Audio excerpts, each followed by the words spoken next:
Modi cabinet 3.0 Madhya Pradesh में 5 मंत्री बनने लगभग तय हैं। ये बड़ी खबर आपको बता रहे हैं। मध्य प्रदेश से 2 ओबीसी, 2 आदिवासी और 1 दलित चेहरा, और इससे लेकर बात चल रही है। बहरहाल ज्योतिरादित्य सिंधिया, शिवराज सिंह चौहान का नाम सामने है। वीरेंद्र खटीक, दुर्गादास उइके और सावित्री ठाकुर का भी नाम सामने आया है। यह बेहद खास है।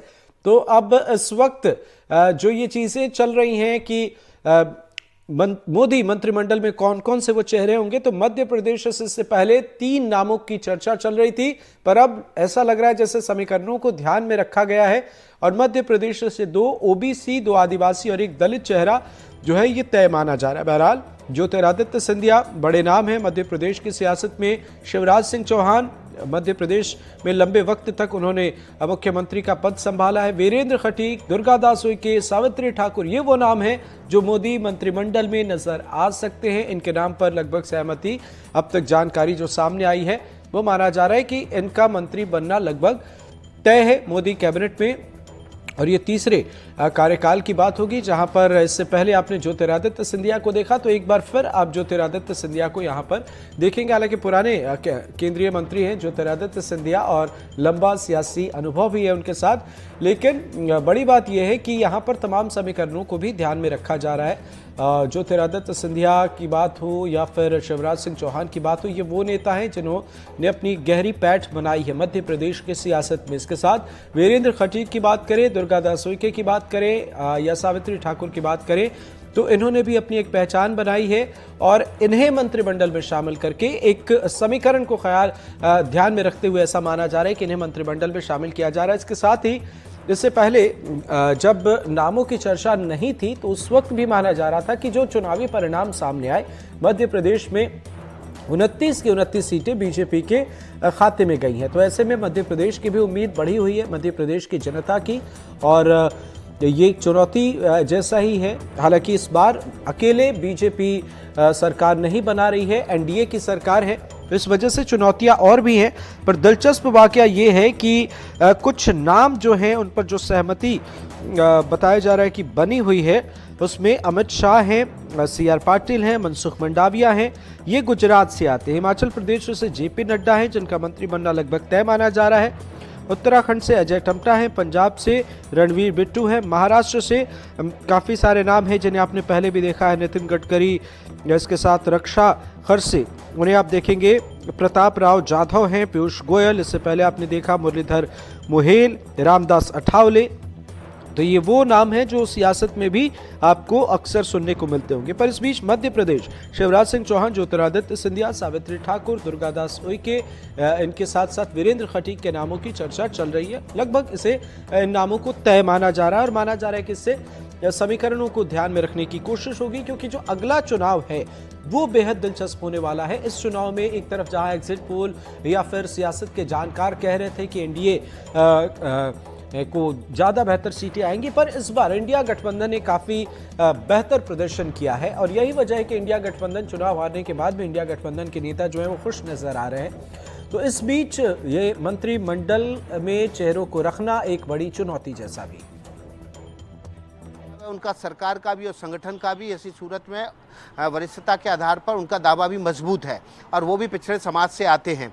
इसके अतिरिक्त बात करें धर्मेंद्र प्रधान की, वो उड़ीसा से आते हैं, इस बार लोकसभा चुनाव जीत गए हैं और उनको केंद्र में मंत्री फिर से बनाया जा रहा है। पिछले 10 साल से लगातार वो केंद्र में मंत्री रहे हैं और ऐसी सूरत में उनका जो रणनीति जो संगठन को लेकर उनका जो अनुभव है वो भी काफ़ी लंबा है। वो भी युवा मोर्चा के अध्यक्ष से लेकर बीजेपी के राष्ट्रीय महामंत्री और फिर कई राज्यों में उन्होंने चुनाव प्रभारी के तौर पर काम भी किया है। तो ऐसी सूरत में धर्मेंद्र प्रधान का भी दावा काफ़ी मजबूत है और मनोहर लाल खट्टर जो कि प्रधानमंत्री के बेहद करीबी माने जाते हैं, वे भी संगठन के महामंत्री पद से लेकर और मुख्यमंत्री तक का उन्होंने अनुभव लिया है और वरिष्ठता के आधार पर उनका भी दावा जो है वो राष्ट्रीय अध्यक्ष के तौर पर मजबूत माना जा रहा है। अभी जब मंत्रिमंडल का गठन हो जाएगा, सरकार दौड़ने लगेगी, उसके साथ ही पैरेलली इस पर भी काम शुरू हो जाएगा कि अगला बीजेपी का अध्यक्ष कौन होगा।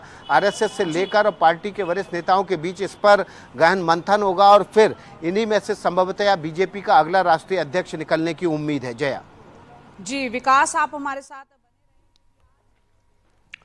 तो एक के बाद एक नामों की चर्चा चल रही है। इस बीच वीरेंद्र खटीक के नाम की भी चर्चा चल रही है। हालांकि उम्र कम नहीं है वीरेंद्र खटीक की, पर जो है तजुर्बा इस वजह से काफ़ी बढ़ जाता है जब आप एक सीनियर लीडर को मंत्रिमंडल में रखते हैं। मध्य प्रदेश में भारतीय जनता पार्टी की लोकसभा चुनाव में 29 सीटें सामने आई और बीजेपी आला कमान इस सफलता का फल भी मध्य प्रदेश को देता हुआ नजर आ रहा है। अब तक जो तस्वीरें सामने आई हैं, पहले 3 और उसके बाद 2 और यहाँ पर नाम सामने आते हैं, तो माना जा रहा है कि ये बेहतर है। बहरहाल यहाँ पर कुछ जो नाम सामने आए, शिवराज सिंह चौहान की बात करें या ज्योतिरादित्य सिंधिया की बात करें, इन्हें लेकर पहले से ही माना जा रहा था कि इनका मंत्रिमंडल में रहना लगभग तय है, क्योंकि ज्योतिरादित्य सिंधिया की पैठ भी है और उन्होंने एक बार सरकार गिराई भी है कांग्रेस की, जब वे कांग्रेस से बीजेपी में शामिल हुए। अपने जो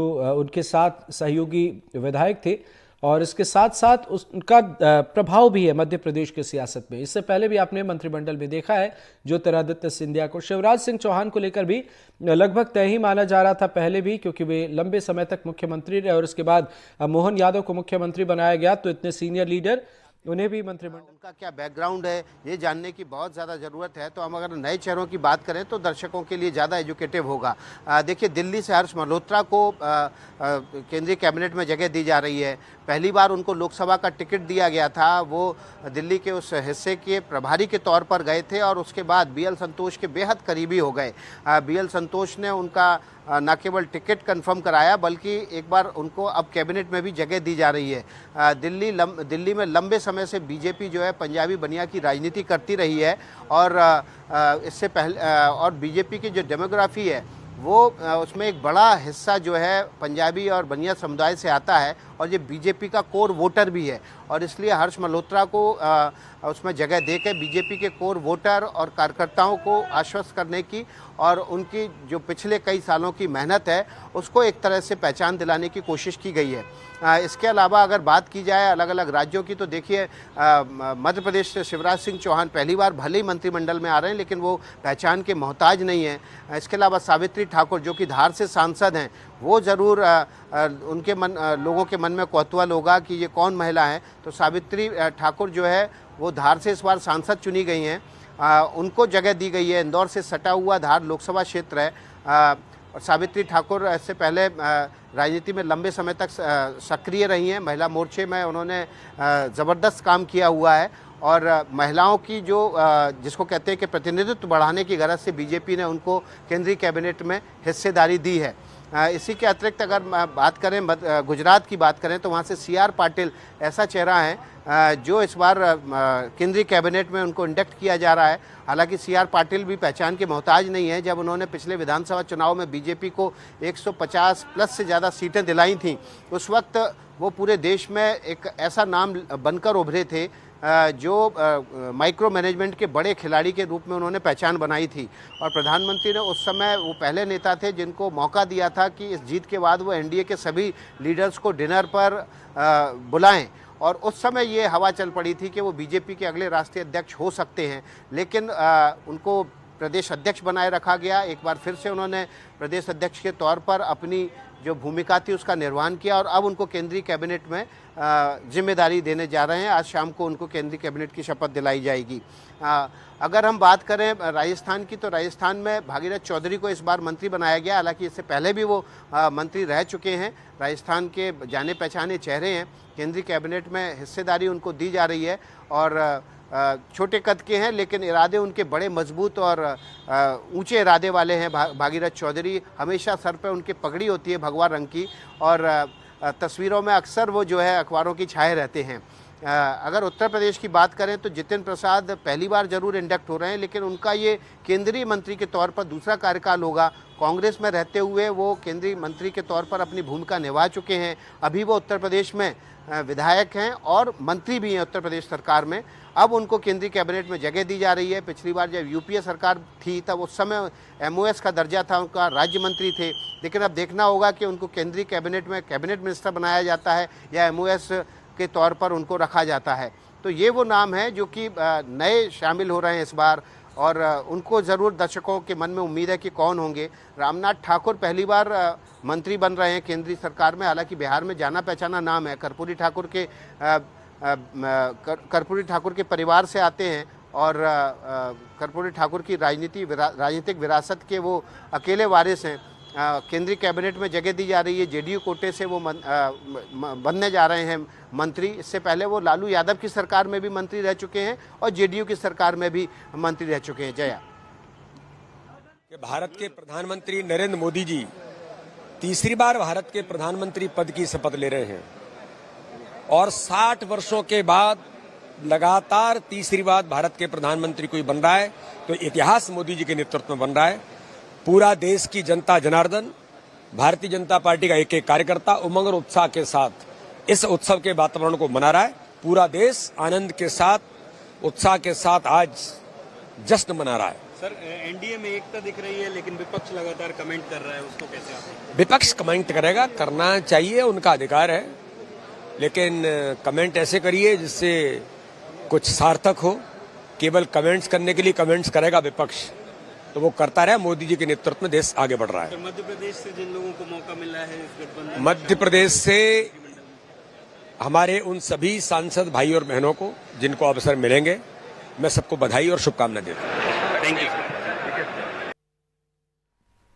तो राष्ट्रपति भवन तैयार है, बस शपथ ग्रहण का इंतजार है। और इस बीच 5 नाम अब तक सामने आए हैं। शिवराज सिंह चौहान, ज्योतिरादित्य सिंधिया, इसके साथ साथ दुर्गा दास उइके का नाम सामने आया, वीरेंद्र खटीक का नाम सामने आया और सावित्री ठाकुर का नाम सामने आया है।